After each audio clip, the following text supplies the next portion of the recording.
வணக்க நண்பர்களே, ஒரு அழகான கிளி ஒண்ணு மரப்பொந்துல வாழ்ந்துகிட்டு இருக்கு. அதுக்கு தேவையான உணவுகள் எல்லாத்தையுமே பாத்தீங்கன்னா பழங்கள் எதையா இருந்தாலும் சரி, தனக்கு தேவையான உணவை அந்த மரப்பொந்துக்கு கொண்டு வந்து நிம்மதியா உட்காந்து சாப்பிடும் திருப்தியா.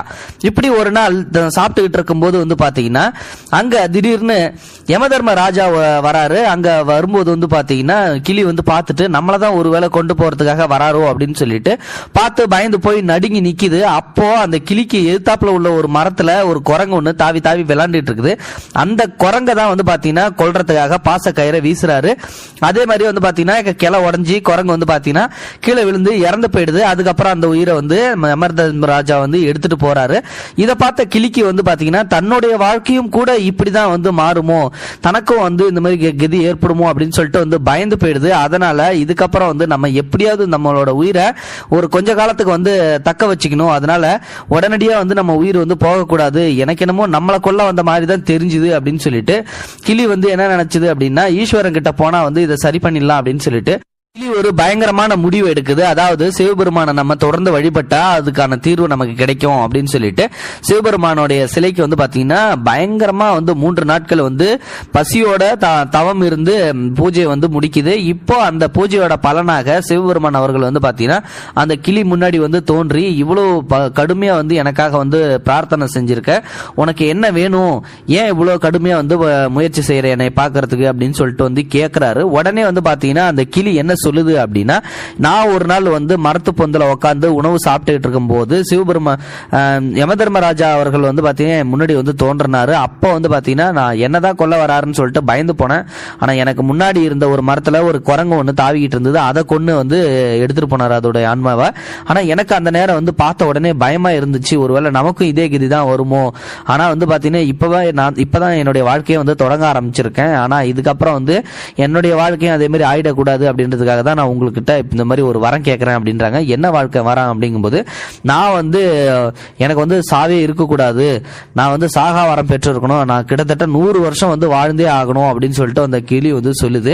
என்னடா அது ஒரு கிளிக்கு இவ்வளவு ஆசையா நமக்கு இவ்வளவு கடுமையா தவம் இருந்து கேட்டிருக்கு, அதனால நம்ம இந்த வரத்தை கொடுத்தே ஆகணும் அப்படின்னு சொல்லிட்டு சிவபெருமான் அவர்கள் என்ன சொல்றாரு அப்படின்னா, நீ 100 வயசு வரைக்கும் கண்டிப்பா இருப்ப அப்படின்னு சொல்லிட்டு வாழ்த்திட்டு போயிடுறாரு. இதுக்கப்புறம் பாத்தீங்கன்னா சிவபெருமான் அவர் மனசுக்குள்ள வாழ்த்தினாரே ஒழிய அதுல உள்ள கண்டிஷன்ஸ் எதையுமே சொல்லவே இல்லை. அதனால இந்த கிளி என்ன பண்ணுது அப்படின்னா பயங்கர சுதந்திரமா வாழ ஆரம்பிக்குது. நம்மள இனிமே எவனும் அசைக்க முடியாதுரா, இனிமேல்ட்ட நம்ம கையில தான் அந்த உலகமே, 100 வயசு வரைக்கும் நமக்கு சாவே கிடையாதுரா அப்படின்னு சொல்லிட்டு நிறைய இடத்துக்கு போகுது, சுத்துது. அதே மாதிரி அந்த மேல் லோகத்தை பார்க்கணும் அப்படின்னு சொல்லிட்டு அந்த கிளிக்கு ஒரு ஆசை. என்ன பண்ணுது அப்படின்னா நேரா மேல் லோகத்துக்கு பறக்க ஆரம்பிக்குது. அங்க போய் பாத்தீங்கன்னா மேலோகத்தையும் அடைஞ்சிடுது. அதுக்கப்புறம் அங்க பயங்கரமா சுத்திக்கிட்டு இருந்த இந்த கிளி முன்னாடி மறுபடியும் யமதர்மராஜா அவர்கள் பாத்தீங்கன்னா தோன்றாரு. உடனே அவரை பார்த்து கிளி நக்கல் அடிச்சு சிரிக்குது. என்னையே கொல்ல வந்துட்டியா, உன்னை என்ன பண்றான் பாரு அப்படின்னு சொல்லிட்டு பயங்கரமா கெக்கப்புக்குன்னு இன்னும் பயங்கரமா சிரிக்குது. யமதர்மராஜாவை பார்த்த உடனே சிரிச்ச உடனே அவருக்கு பயங்கர கோபம் வந்துருது. பாசக்கயிறை வீசி அந்த கிளியோட உயிரை எடுத்துறாரு. வெளியில வந்த ஆன்மா பாத்தீங்கன்னா பயங்கர தப்பு பண்ணிட்டீங்க, நீங்க என்னை சிவபெருமான் அவர்கள் வாழ்த்திருக்காரு, 100 வருஷம் நான் நல்லா இருக்கணும்னு சொல்லியிருக்காரு, அதனால நீங்க என்னுடைய உயிரை திருப்பி கொண்டு போயிட்டு என்னுடைய உடல்ல செலுத்திருங்க, இல்லாட்டி சிவபெருமானோட கோபத்துக்கு நீங்க ஆளாயிடுவீங்க அப்படின்னு சொல்லிட்டு கிளி பயங்கர கோவப்படுது. உடனே பாத்தீங்கன்னா அந்த யமதர்மராஜா பயங்கரமா சிரிக்கிறாரு. இந்த ஐடியா உனக்கு கொடுத்தது யாருன்னு எனக்கு நல்லாவே தெரியும், நீ ஏன் இப்படி செஞ்சன்னு. அதே மாதிரி சிவபெருமான் அவர்கள் கொடுத்த வாக்க நானும் மீறவே இல்லை, அவர் சரியான வாக்க தான் கொடுத்திருக்காரு. அது மேற்கொண்டு சொல்ல போனா அவரு என்னுடைய வேலைக்காக உன்னை தயார் செஞ்சிருக்காரு அப்படின்னு சொல்லி சொல்றாங்க. உடனே பாத்தீங்கன்னா யமதர்மராஜா சொன்னதை கேட்டு கிளிக்கு பயம் வந்துருச்சு. என்ன சொல்றீங்க, ஏன் இப்படி நடந்துச்சு அப்படின்னு சொல்லி கேட்கும்போது, கிளியே நீ ஒரு பூலோக ஆன்மா, அப்படி இருக்கும்போது நீ மேலோகத்துக்கு வந்திருக்க கூடாது. யமதர்மராஜாவாகிய நான் பாத்தீங்கன்னா உன்னுடைய கண்ணு முன்னாடி தோன்றி கண்ணு முன்னாடி ஏதாவது ஒரு உயிரை எடுக்கணும்னு சொல்லி விதி. அதனாலதான் உன்னுடைய உயிரை எடுக்கிறதுக்கு பதிலாக நான் அந்த குரங்கோட உயிரை எடுத்துட்டு போனேன். ஏன்னா அப்பதான் உன்னோட உயிரை எடுக்க முடியும் அப்படின்றதும் விதிதான்.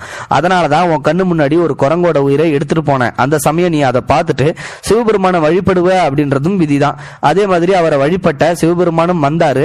சிவபெருமான் வாழ்த்தனது என்ன தெரியுமா, இந்த பூலோகத்துல நீ 100 வருஷம் இருப்ப அப்படின்னு சொல்லிட்டு தான் வாழ்த்தனாரு. ஆனா நீ இப்போ பூலோகத்துல இருக்க கிடையாது, நீ மேல் லோகத்துக்கு வந்துட்ட.